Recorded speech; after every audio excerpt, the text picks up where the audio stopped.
만일 우리가 그의 죽으심을 본받아, 그렇죠? 자, 만일 우리가 그의 죽으심을 본받아 연합한 자가 되었으면 또한 그의 부활을 본받아 연합한 자가 되리라. 자, 여기서 연합이라는 말이요, 사본이라는 뜻입니다. 카피, 복사라는 뜻입니다. 그래서 우리가 예수님의 죽으시고 부활하심의 카피본이라는 겁니다. 복사본이라는 겁니다. 무슨 말입니까? 복사는 원본이 있고 사본이죠. 예수님의 죽고 부활하심은 원본이고 우리의 죽고 부활은 사본이라는 겁니다. 그러나 사본에 에스크리바냐에서 데클라라시온을 해서 피르마를 하고 거기에 도장을 딱 찍으면은 이건 원본과 같은 효력이 있습니다라고 하는. 그래서 강공서에서 원본은 당신이 보관하고 사본을 에스크리바냐에 가서 데클라라시온을 하고 피르마를 받아오시오 그러잖아요. 그러면 원본은 사실 원본은 아니지만 이 사본이 원본의 효력을 가지고 있다는 거죠. 우리가 그겁니다. 이 뜻입니다. 이 연합이라는 말하고 사본이라는 말하고는 굉장한 차이가 있죠. 그러니까 우리가 예수님의 죽으시고 부활하시는 사건에 대한 사본이라는 겁니다. 그러나 우리에게 무슨 피르마가 있어요? 예수님의 피르마가 있는 거예요. 그러니까 내 죽음, 네 죽음, 내 삶, 네 삶이다. 그러니까 예수님의 십자가의 죽으심과 부활하심을 우리는 단순히 내 죄를 치르기 위해서 이렇게 접근을 하거든요. 그 틀린 말이 아니고 맞은 말인데 그 정도에는 너무 깊이가 없는 거예요. 그런 의미 정도가 아니라 너희가 내 안에 있으면, 자, 너희가 내 안에 있으면, 우리가 오전 시간에 보았듯이 내가 예수 안에 있느냐 아담 안에 있느냐, 영접하는 자 그 이름을 믿는 자에게는 예수 안에, 영접치 아니하는 자는 예수 밖에, 여전히 아담 안에. 아담 안에는 영원한 사망, 영원한 죽음, 예수 안에서는 그 이름을 믿는 자에게는 하나님의 자녀가 되는 권세. 오늘 이 로마서에서는 영원한 생명, 이렇게 말하고 있는 거죠. 그러니까 만일 우리가 그의 죽으심을 본받아 연합한 자가 되었으면 또한 그의 부활을 본받아 카피본이 되었다. 그러나 그 카피본에는 반드시 그리스도의 피르마가 사인이 들어있다는 거예요. 그러니까 저와 여러분의 정체성이라는 것은 사실 세상 사람들이 알지 못한 신비로운 비밀이 담겨져 있는 거예요. 바울은 그래서 우리에게 이렇게 말해요. 너희 그릇이 질그릇같지만 육체가 그 안에 보배로운 보물이 항상 있다는 것을 잊지 말아라. 우리 그리스도인들의 이 신비롭고 이 놀라운 보배로움은 정말 내가 예수 안에 속해 있고 내가 예수 안에 들어가 있고 그 예수 안에 들어가 있는 나에게는 예수님의 죽으심과 예수님의 부활의 카피본에 예수님의 피르마가 사인이 이미 되어 있는 존재라는 내 자체라는 거예요. 내가 얼마나 위대한 존재입니까? 사실 세상 사람들이 이걸 알 수도 없고 이것은 세상의 지식으로도 알 수 없는 놀라운 거예요. 자, 그 다음에요, 우리 6절 봅시다. 우리가 알거니와 우리 옛사람이 예수와 함께 십자가에 못 박힌 것은 죄의 몸이 멸하여 다시는 우리가 죄에게 종노를 하지 아니하려 합니다. 자, 보세요. 6절에 아주 중요한 말씀입니다. 우리가 알거니와 우리 옛사람이 예수와 함께 십자가에 못 박힌 것은 죄의 몸이 멸하여 다시는 우리가 죄에게 종노를 하지 아니하려 함이라. 자, 여기서요, 이제 이것은 하나님이 하신 일입니다. 이것을 뭐라고 말하냐면요, 칭의라 그럽니다. 하나님이 이 일을 치르셔서 우리를 의롭다 여겨주셨다, 이런 뜻입니다. 우리를. 네. 자, 보세요. 우리가 알거니와 우리 옛사람 누구예요? 우리 옛사람은 누굽니까? 아담 안에 있었던 우리. 예수와 함께 십자가에 못 박힌 것은, 우리가 예수님과 함께 십자가에 못 박았다고 그래요. 여러분들 십자가 가본 적 있습니까? 갈보리 가본 적 있습니까? 없잖아요. 없잖아요, 전혀. 근데 우리 보고 뭐냐면 너가 십자가에 못 박았다는 거예요. 우리 보고 너가 십자가에서 못 박았다는 거예요, 지금. 아니, 내가 언제 십자가에 못 박아? 내가 로마 시대 때 어떻게 살았습니까? 그래, 나한테 너는 십자가에 못 박힌 존재야. 이게 하나님이 하신 일이에요. 이건 우리 인간이 할 수 없는 일이에요. 그리고 보세요. 못 박힌 것은 죄의 몸이 멸하여.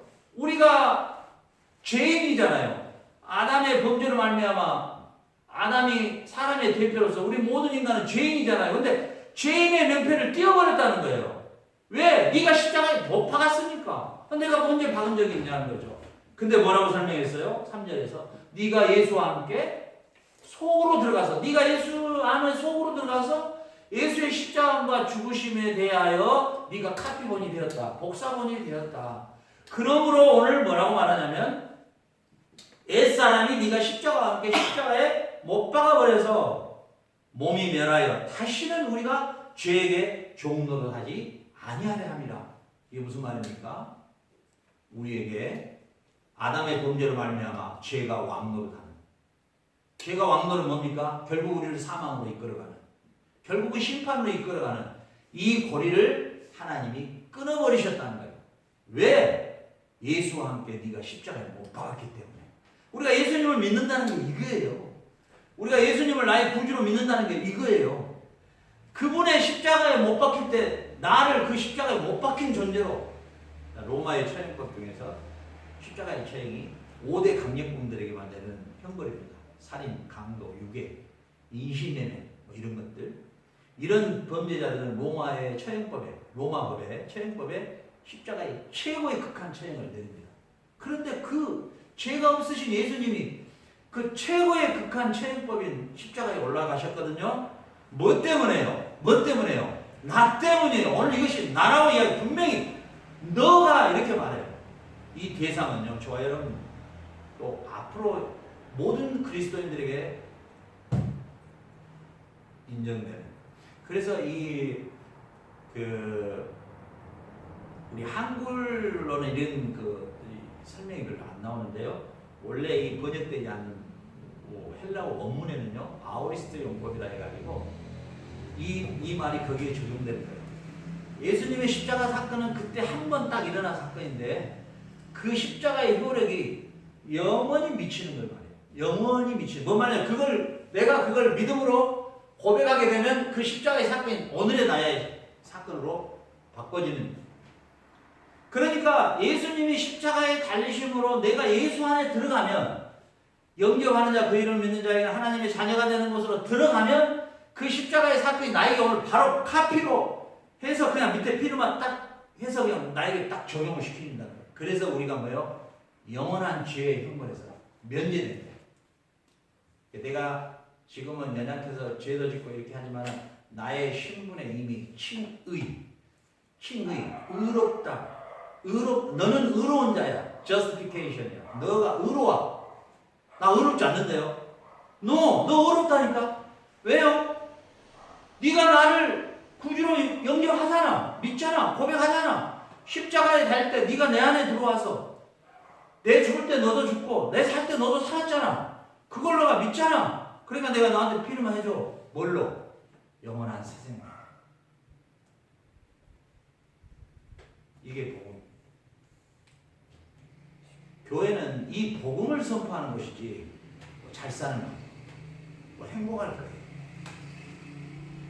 사람을 다루는 7가지 방법, 뭐 성공의 7가지 이런 것을 말하는 것이 아니에요. 교회는 이런 것을 어디서 듣습니까? 이런 진리의 말씀을 어디에서 듣느냐고요? 유일하게 교회에서 듣는 것이에요. 교회 뭐든지 그래. 우리가 미술도 순수 미술에서 벗어나면 상업성을 띠면 다 변질됩니다. 나는 참 놀랐어요. 우리 배 선생님이 브라질에서 치료를 해주다 보니까 어느 날 본래 의미는 없어지고 병원이 돼 있더라고. 그 말 들으면서 나 지금 그나마도 그 치료비도 내가 안 받으랍니다. 그 이야기를 할 때 내가 충격적이었어요. 이야, 바로 그거예요. 교회가 이 순수성, 이 복음을 전하라고 이 교회를, 내가 교회를 세우리니 음부의 권세가 교회를 이기지 못할 것이다. 이렇게 예수님이 말씀하시거든요. 이런 복음을 전해야 되는데 이 복음이 없어요. 사라져버렸어요. 이 순수성이 사라지는 거예요. 복음에서. 네. 오늘 저와 여러분은 이 말씀을 통해서 이렇게 여러분들이 나라고 하는 존재 자체가 예수의 복사본이에요. 그래서 후반절에 보면 이제 내가 해야 될 게 나와요. 자, 십자가에서 십자가에서 나와 함께 죽으시고 나와 함께 부활하신 그 예수님의 그 사건은 하나님이 하신 일이에요. 우리 인간이 할 수가 없어요. 하나님이 하신 일입니다. 하나님이 하신 일이 있고 내가 해야 될 일이 있다는 거예요. 보세요. 7절에 이는 죽은 자가 죄에서 벗어나 의롭다 하심을 얻었습니다. 여러분 보세요. 이제 예수님이 십자가에 못 박히고 예수님이 십자가에서 부활하심으로 이는 죽은 자가 죄에서 벗어나 의롭다 하심을 얻었습니다. 이는 죽은 자가 죄에서 벗어났다. 여러분 보세요. 우리가 오전에도 보았듯이 이 사망에서 누가 벗어날 거예요? 이 죄에서 누가 벗어나냐고요? 우리 인간의 계보를 타고 올라가면 아담이 우리의 조상인데 아담이 대표와 연합의 원리로 아버지가 집을 팔았으면 자식은 자연스럽게 따라 나가야죠. 그게 대표와 연합의 원리죠. 인간을 창조한 인간의 대표가 아담이란 말이죠. 그 인간의 대표인 아담이 타락함으로 너가 먹는다는 정령 죽어. 아담이 타락함으로 아담의 계보에 내려오는 모든 사람은 죽어야 돼요. 이걸 어떻게 성경은 말하면 죽음이 왕노릇한다 이렇게 말. 죽음이 통치한다. 죽음이 통치한 이 통치권에서 누가 벗어나느냐? 벗어날 수가 없는 거예요. 하나님은 공의로우신 하나님이십니다. 먹는다는 죽어, 반드시 죽어야 돼요. 근데 첫 사람 아담이 사람의 대표였죠. 그래서 하나님이신 예수님을 육신을 입혀서 이 땅에 보내신 거예요. 그리고 그분을 다른 이름으로 둘째 아담이다 그래요. 첫째 아담은 실패. 둘째 아담 그리스도를 사람으로 오게 하셔서 그 첫째 아담이 저질렀던 그 죄에 대한 죄값을 십자가에서 다 치르게 하시고 그 예수님이 그 십자가에서 다 이루었다 하시는 거예요. 그리고 그 예수님을 나의 구주로 고백하게 되면 그때 나라고 하는 존재가 2000년 전에 한 번 있었던 사건인데 그 효력이 나에게 즉각 발생하는 거예요. 그래서 내가 예수님 속으로 들어가게 되고 예수와 함께 죽은 사건, 예수와 함께 부활한 사건에 피르마를 예수님이 해주시는 거예요. 그래서 오늘 이 말씀이에요. 이는 죽은 자가 죄에서 벗어나 의롭다 하심을 얻었다. 너는 의롭다 이러는 거예요. 너는 죄인이 아니야 이제 이러는 거예요. 왜? 이 말은 무슨 말이냐면 네가 죄를 하나도 저지르지 않는 성인이야 이런 말이 아니고 너 과거에 아담 안에 있었잖아. 아담 안에 있을 때 너는 죄인이야. 근데 너는 지금 누구 안에 있어? 예수 안에 있잖아. 예수 안에 있는 너는 죄인이 아니야. 의인이야. 왜? 예수님의 안으로 내가 들어갔기 때문에. 내가 예수님 안으로 속해버리기 때문에 내가 예수님 안에 들어갔기 때문에 예수의 죽으심과 부활에 내가 사인을 받아버린 존재라는 거야. 뭘로? 너 의인이야. 이렇게. 너는 의인이야. 응? 의인이야. 그러니까 우리는 굉장히 도덕적인 언어를 사용해서 의인과 죄인을 자꾸 이렇게 생각하려고 하니까 힘들어 버리는 거예요. 신앙생활이.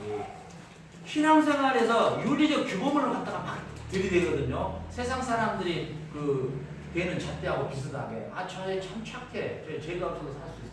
뭐 법이 없어서 살 수 있네. 이런 윤리적 규범으로 그 사람을 이렇게 평가를 해버려요. 이 교회에서도 그래요. 교회에서도. 저 사람 뭐 아주 그냥 막 성의 문자같이 아니고 저 사람 참 의로운 사람이야. 착해. 저 사람 뭐 정말 그렇잖아요. 우리가 진리 안에서 의롭냐? 저 사람이 의인이냐 죄인이냐는 저 사람이 얼마나 죄를 많이 지었느냐, 뭐 도덕적인 윤리를 너무 많이 어기고 사는 존재냐, 여기에서 결정된 게 아니라 네가 예수 안에 있느냐 아담 안에 있느냐에. 네가 아담 안에 있으면은 여전히 네 시조 아담이 범죄함으로 사망의 왕노를 하고 있는 거고, 네가 예수 안에 있으면은 예수 안에서 너는 새 생명을 얻은 존재야. 그러니 너는 의인이야 이거예요. 여러분 도덕과 윤리적으로는 절대로 천국에 못 갑니다.